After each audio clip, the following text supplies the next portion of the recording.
Today, I want to teach you vocabulary that you will use the next time you go to the beach, because that's where I am right now.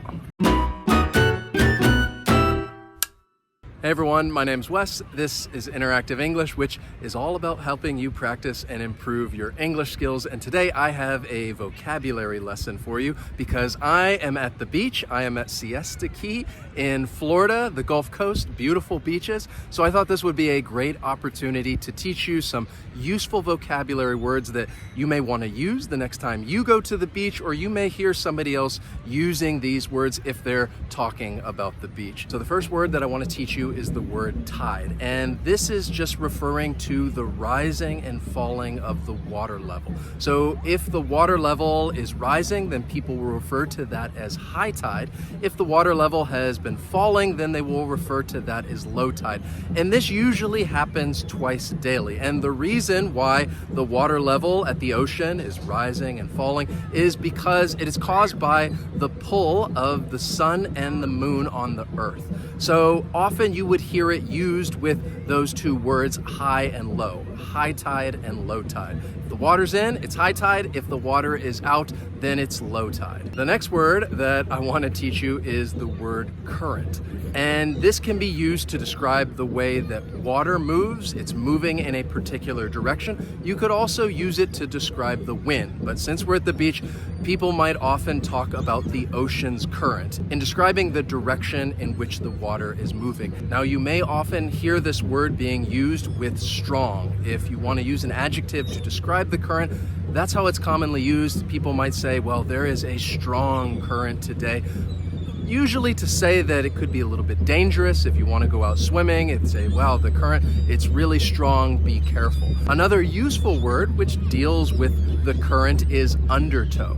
So this is the current that is below the surface of the water, and it's moving in a different direction than the surface current. So the undertow is under the surface of the water. For example, people might say, well, there is a strong undertow, that if the current on the surface is moving in one direction, the undertow underneath may be moving in another direction, which could be a little dangerous. People are out there swimming, and if the undertow is pulling out into the ocean, then people may find themselves drifting further out away from the shore. Now, if you're walking down on the beach, many people just walk barefoot, but you may find people down there that are wearing either sandals or flip-flops. And I wanted to quickly talk about the difference between sandals and flip-flops. So sandals are when you have, it's like an open shoe that has a sole and it's attached with straps. These straps go around your feet, and those are called sandals. Whereas a flip-flop is a sole that is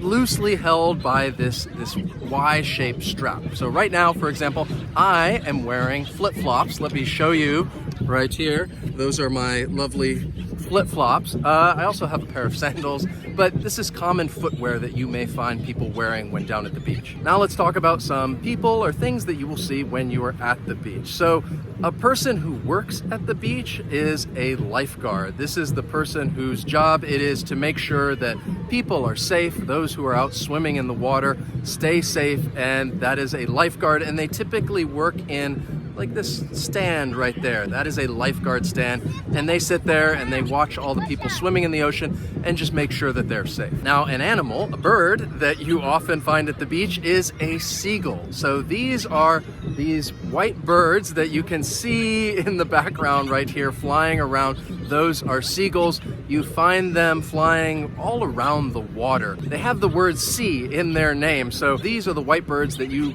constantly see if you're at the ocean flying around seagulls. You may also see sand dunes. Those are the dunes, the mounds that you would find before you get to the beach. So back here, let's see, you could see there are some sand dunes. They're not very big, but those are just like the small little mounds of sand.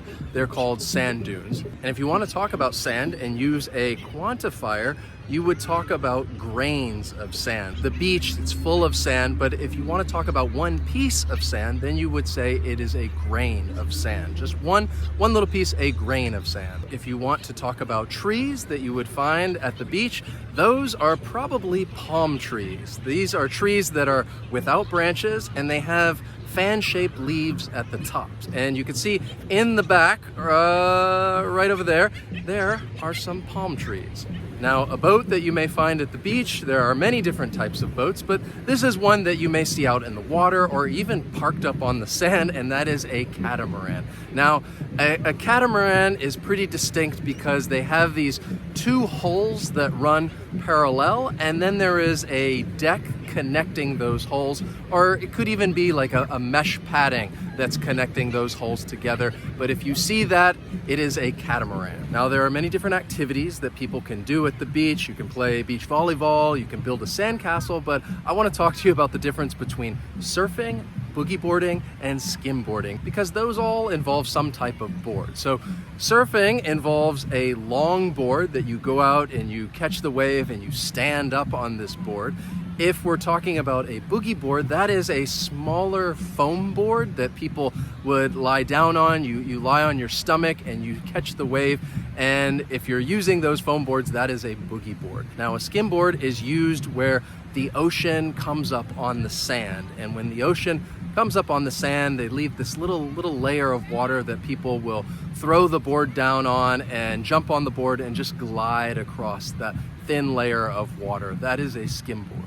Finally, well, you can't talk about the beach without talking about what people wear. So universally, people would wear swimsuits, and you can use that word to describe what a man or a woman would wear. But you could be a little more specific. So if we're talking about what women might wear, a type of swimsuit is a bikini. This is a two-piece swimsuit, or if the swimsuit is only one piece, then that's actually what people refer to it as, a one piece. Now, those are relatively general terms. There are more specific words for swimsuits that women might wear, but those are two common types, either a bikini or a one piece. Now, if we're talking about what men wear, you could say swimsuits. It's very common.